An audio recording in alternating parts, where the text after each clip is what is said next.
sistema binário, que é o famoso base 2, trabalha com sequências de 1 e 0, né? Só de exemplo aqui, ó, é uma sequência aqui de 1 e 0. A gente viu que existe a conversão de decimal para binário e existe a conversão de binário para decimal. Máquina, no geral, não interpreta o número da mesma forma que a gente. Então, quando você escreve um número em decimal, a máquina ela precisa não só número, né? Qualquer informação que você envia para a máquina, ela processar, ela precisa converter antes essa informação em uma sequência binária.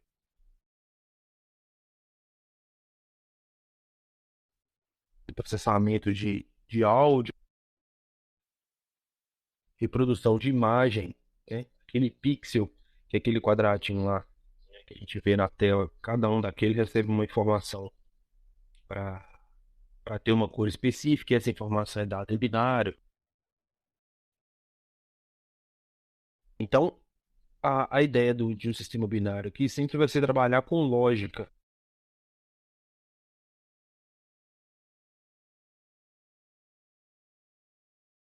Então, circuitos lógicos geralmente podem ser interpretados como um sistema que seja binário a maioria das vezes, tá? E se não for binário, ele vai precisar ser convertido em algum momento em binário para o processamento acontecer, tá bom? Então, um exemplo de um sistema de lógica aqui, ó, a gente pode falar, é um sistema de controle de nível, por exemplo. Imagine que você tem um reservatório superior, você tem aqui reservatório inferior, e esses dois reservatórios aqui, eles se comunicam por meio de uma bomba. E eles se comunicam por meio desse motor. Então, o motor pega a água aqui do reservatório de baixo e joga, mais ou menos assim, né? Pega a água aqui do reservatório de baixo e joga para o reservatório de cima. Beleza? Então aqui tem água, aqui tem água. Se você pensar bem, eu preciso ter um sistema de controle para atuar aqui. Então eu preciso ter sensor nesse tanque, sensor aqui nesse tanque, preciso ter sensor aqui nesse tanque. Eu vou chamar aqui de S1 e aqui de S2, né? E eu vou precisar ter aqui uma, um comando, aí pode ser via CLP, via alguma coisa, que vai receber o sinal aqui, olha, de S1 e S2, e esse quadro aqui vai realizar uma lógica para determinar quando que essa bomba aqui precisa ser acionada. Beleza? Então, existem condições aqui que minha bomba deve acionar, existem condições que ela não deve acionar. Por exemplo, vamos escrever as condições aqui, ó. Primeira condição: se o reservatório ali de S1 cheio e o reservatório S2 cheio, por exemplo, a bomba não pode ligar. Bomba off. Os dois reservatórios estão cheios, a bomba não liga. Segundo, S1 cheio e S2 vazio. Bomba off também.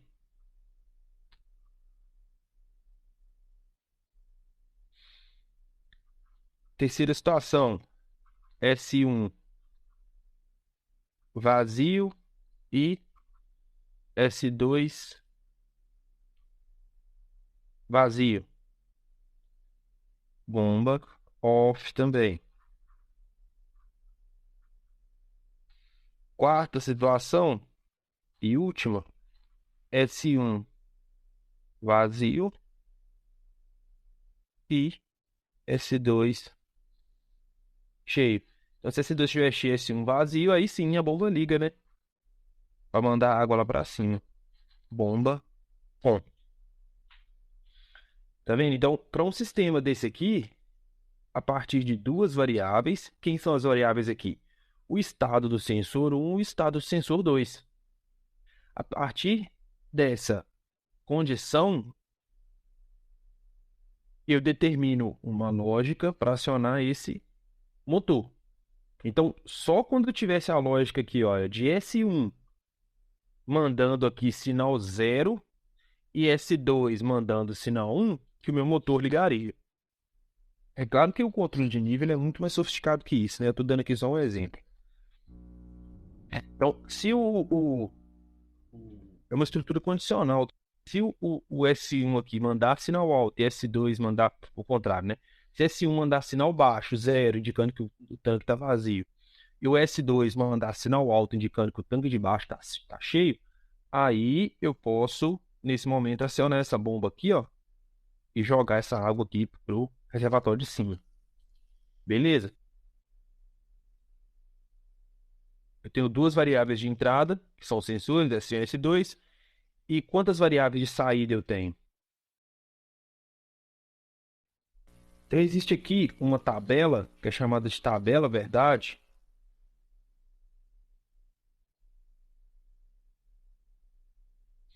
onde eu testo. A ideia da tabela verdade é o quê? É testar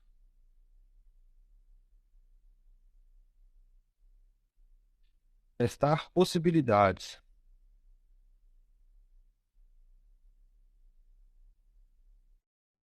Quais possibilidades eu estou falando aqui? Possibilidade de combinação de acionamento de sensor.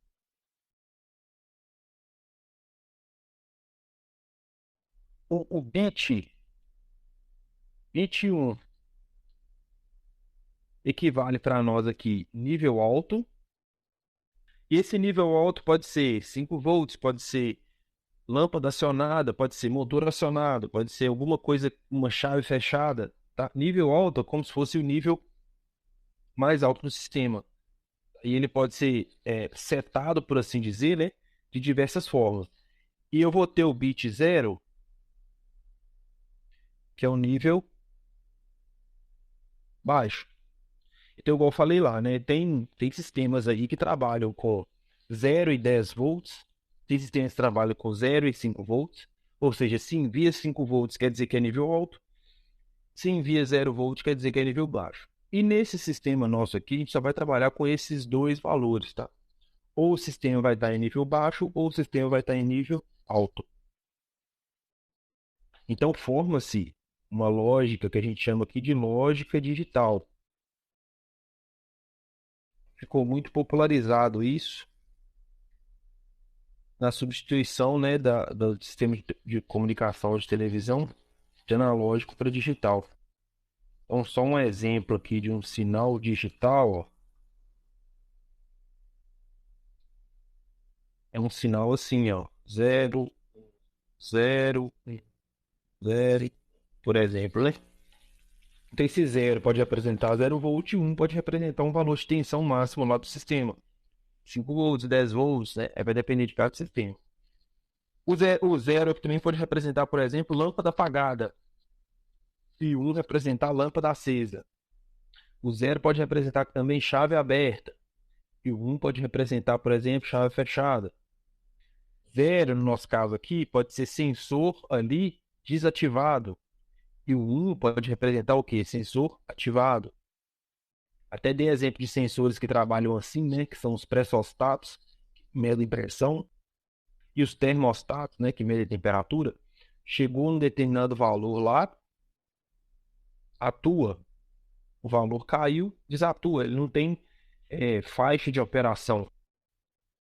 Porque isso é muito diferente do sinal que a gente está acostumado até agora, que é esse sinal, que é esse sinal aí, ó, e é aquela senoide, né?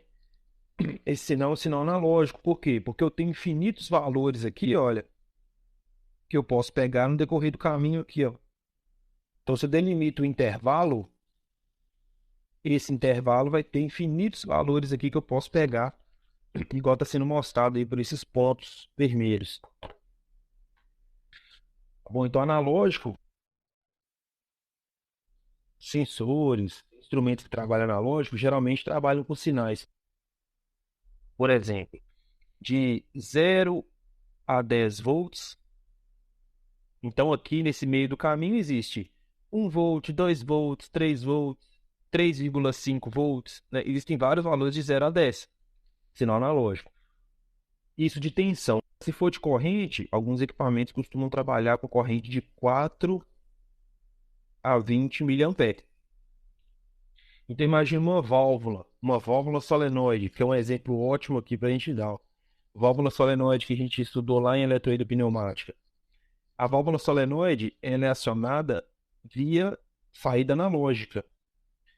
Quer dizer que ela trabalha com uma faixa aqui de aplicação de 4 a 20 miliamperes. Se eu mando 4 miliamperes ou abaixo de 4 miliamperes, a válvula está completamente fechada. Se eu envio o sinal aqui de 20 miliamperes, quer dizer que a válvula está completamente aberta.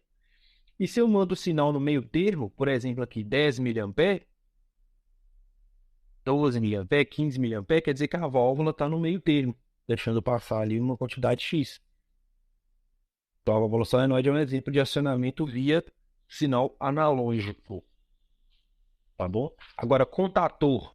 O contator já é um sistema que vai funcionar de forma digital. Porque não tem como você falar assim com o contator, ó, fica meio fechado aí. Fica mais ou menos fechado ou mais ou menos aberto. O contator ou ele vai estar completamente fechado ou ele vai estar completamente aberto. Ele funciona como uma chave simples, né? Interruptor. Esses interruptores aí, qualquer aí, né, de casa aí para acionamento de lâmpada. O interruptor também é digital, né? Porque ou ele vai estar todo fechado ou ele vai estar todo aberto. Não tem como você acionar a lâmpada mais ou menos. Então, a tabela verdade é quando você tem. Ah, tá. Outra coisa também que a gente falou as conversões, né? Então, por exemplo, aqui, se eu tenho, se eu tenho associação de alguns bits aqui, ó. Se eu tenho uma associação de 4 bits, a gente tem o que a gente chama de nibble. Se eu tenho associação de 8 bits, a gente tem o que é chamado de 1 byte. Se eu tenho aqui, por exemplo, 16 bits, eu vou ter um word. Isso aqui segue a lógica da base 2. E se você for olhar aí, é a mesma lógica que geralmente é adotada em memória de computador. 4, 8, 16, 32, 64 bits, né, assim, 32 bits, 64 bits, 128, beleza? Então, a tabela verdade aqui vai ser, como que ela vai funcionar?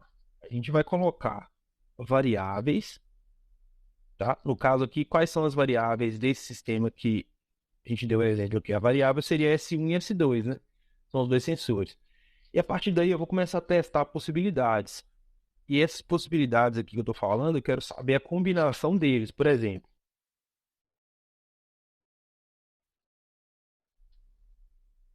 S1 e S2 desligado, S1 ligado, S2 desligado. Então a gente vai testando combinações aqui e ver como que o motor precisa se comportar de acordo com essa combinação.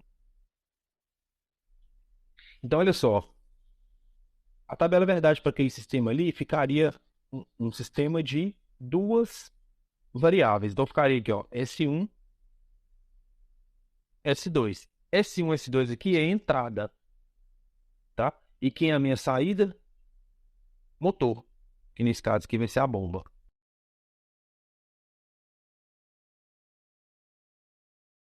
Uma coisa que é muito interessante aqui, que eu vou até escrever aqui do lado, ó, que isso aqui tem que ficar sempre na cabeça de vocês e para resolver qualquer sistema lógico.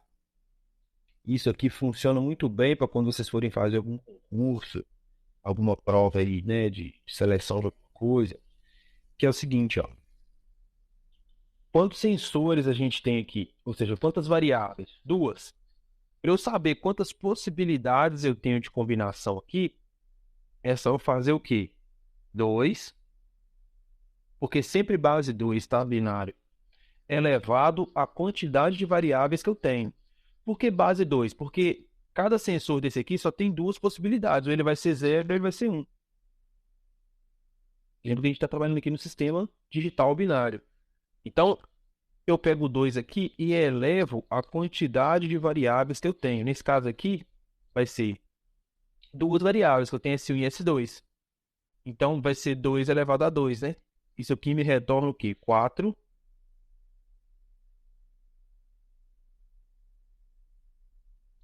4 possibilidades de combinação. E quais são essas possibilidades? Vai ficar, ó. Só escrever aqui, ó. 0, 0, 1, 0, 1, 0, 1. Na primeira linha aqui, ó. Primeira linha. S1 desligado, S2 desligado. Segunda linha. S1 desligado, S2 ligado. Terceira linha. S1 ligado e agora S2 desligado. E quarta linha, os dois ligados. Aqui eu testei todas as possibilidades aqui de combinação, olha, do meu sistema. E como que a bomba tem que responder a essas combinações? Porque a bomba que agora é a saída, né? Vou fazer um risco aqui, por exemplo, ó, e ver como que a bomba vai se comportar. Os dois sensores off, tá? Esse aqui, o zero aqui indica o off para nós lá, né? Então, toda vez que tem zero aqui, indica que o sensor não está recebendo água nele. E quando tem um, quer dizer que ele está recebendo água, tá? Vamos considerar assim. Então, o 0 e 0 indicam o quê? Os dois tanques vazios, né? Então, a bomba tem que ficar desligada. Então, é bomba off. Coloca o 0. O próximo, S1. Então, o tanque S1 lá em cima, ó. Vamos lá ver. O tanque S1, 0. Ou seja, esse tanque aqui está vazio. E o tanque S2 está cheio de água. Então, S1 vazio, S2 cheio. Nesse momento aqui, e é o único, né? Minha bomba precisa ligar on. A única condição. As outras, S1 cheio, S2 vazio. Eu não posso ligar de nenhuma forma. Eu posso ligar se S2 estiver vazio, né? Até porque eu queimo a bomba. Então aqui também vai ser 0. E os dois cheios, né? Não tem necessidade da bomba ligar também. 0. Então, essa tabela aqui, olha, que é chamada de tabela verdade, é uma tabela que você testa as combinações aqui, né? E vê como que a saída vai se comportar a partir da combinação. Nesse caso aqui, a gente consegue ver de forma clara que o motor só vai ligar nessa condição aqui, ó.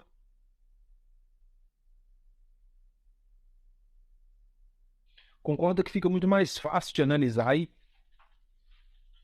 ao invés de ficar escrevendo do jeito que eu escrevi aqui em cima, olha. Ó, um cheio, outro cheio do vazio, não sei o quê. Aqui ainda não ficou tão embolado, porque são 4 possibilidades só. Agora, você imagina se você tem aqui, por exemplo, 4 sensores. Imagina se você tem 4 sensores. Se você tem 4 sensores, você vai ter 4 variáveis, né? Então, quantas possibilidades você vai ter? 2 elevado a 4. Eu tenho 2 elevado a 4 aqui, eu tenho 16 possibilidades. Tá vendo?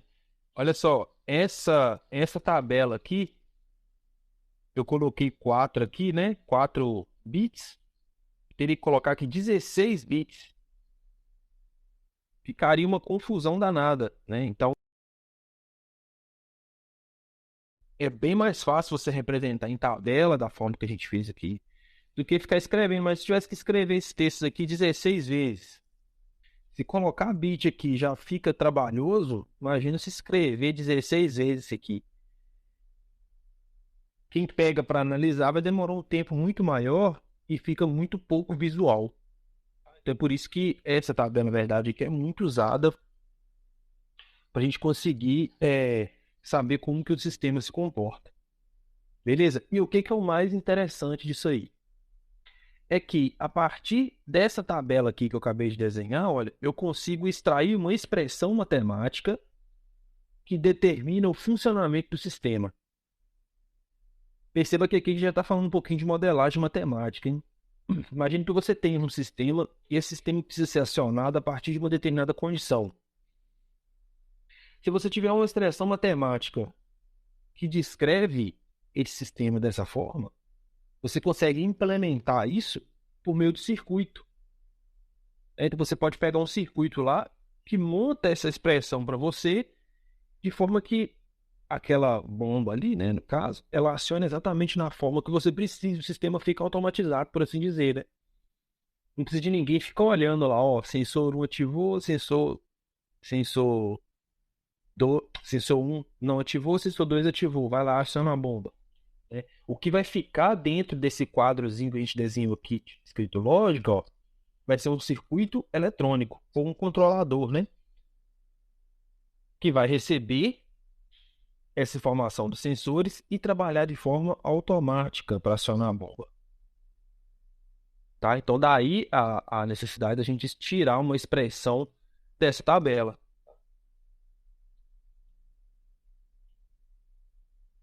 Ficou claro até aqui?